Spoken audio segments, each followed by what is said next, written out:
O livro de Ageu para hoje.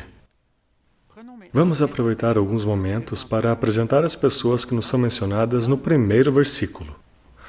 No segundo ano do rei Dario, no sexto mês, no primeiro dia do mês, veio a palavra do Senhor, por intermédio do profeta Ageu, a Zorobabel, filho de Sealtiel, governador de Judá, e a Josué, filho de Josadaque, o sumo sacerdote.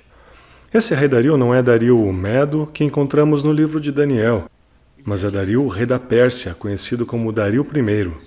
Esse rei também é mencionado nos livros de Esdras e de Zacarias. Ele reinou de 522 a 485 a.C. O segundo ano de seu reinado nos coloca por volta de 520 a.C. Veio a palavra do Senhor por intermédio do profeta Ageu. Quem é Ageu?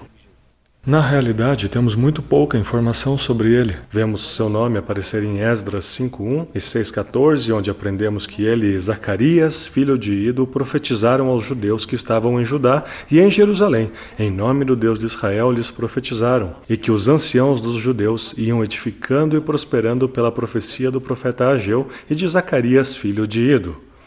Ageu é o primeiro profeta do período pós-exílico, o segundo sendo Zacarias, que profetizou 2 meses depois. O nome de Ageu significa Minhas Festas. É interessante pensar que as festas do Senhor não poderiam ser celebradas sem o templo. O chamado para reconstruí-lo permitiria mais uma vez as celebrações após 70 anos de exílio. Podemos notar de passagem que a inauguração do segundo templo ocorreu 70 anos após a destruição do primeiro. Alguns acreditam que Ageu teria visto o primeiro templo baseado no versículo 3 do capítulo 2, onde ele pergunta: Quem há entre vós que, tendo ficado, viu esta casa na sua primeira glória, e como a vedes agora? Não é esta como nada diante dos vossos olhos? Se de fato Ageu vira o primeiro templo, isso significa que ele teria cerca de 75 anos de idade no início de seu ministério, assumindo que tinha 10 anos de idade no momento da tomada de Jerusalém. Mas é igualmente possível que esta palavra do Senhor não tenha nenhuma conexão com o fato de Ageu ter visto ou não o primeiro templo. Por fim, aprendemos com alguns comentários sobre o livro de Ageu que seu estilo literário era simples em comparação com outros profetas. Embora fosse simples, foi no entanto eficaz, pois estas foram as palavras e a missão que lhe foram dadas pelo Senhor seu Deus.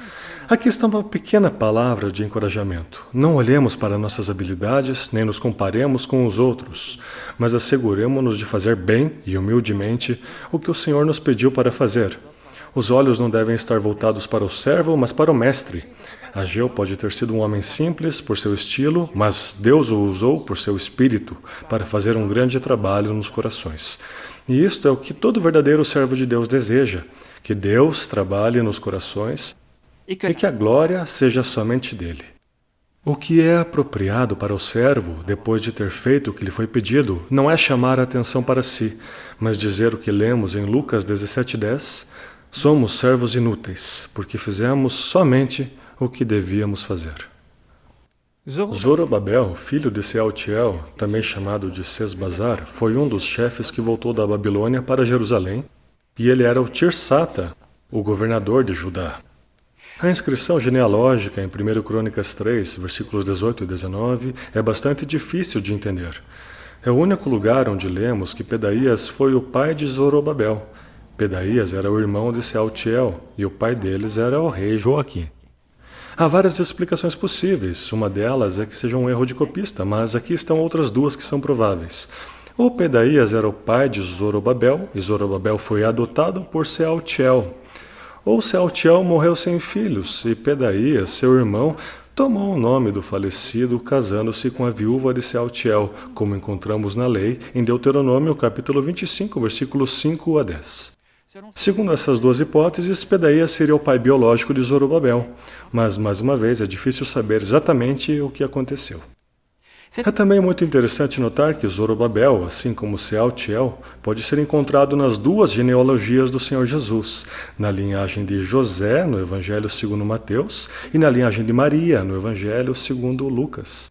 Zorobabel é assim um representante, embora frágil, da realeza, e será usado como um tipo do Messias na última mensagem profética de Ageu, assim como pelo profeta Zacarias, no capítulo 4 de seu livro. Josué, também chamado Jesuá, o filho de Josadaque, era o sumo sacerdote. Em 1 Crônicas 6,15, lemos que Josadaque foi deportado para a Babilônia, enquanto seu pai, Seraías, o primeiro sacerdote, foi morto por Nabucodonosor. Quanto a Seraías, avô de Josué, lembramos que o rei Jeoiaquim tinha pedido a ele e a outros que se apoderassem do profeta Jeremias e do escriba Baruque, mas o Senhor os tinha protegido. Voilá! Isto completa a apresentação das pessoas que encontramos neste primeiro versículo do livro de Ageu.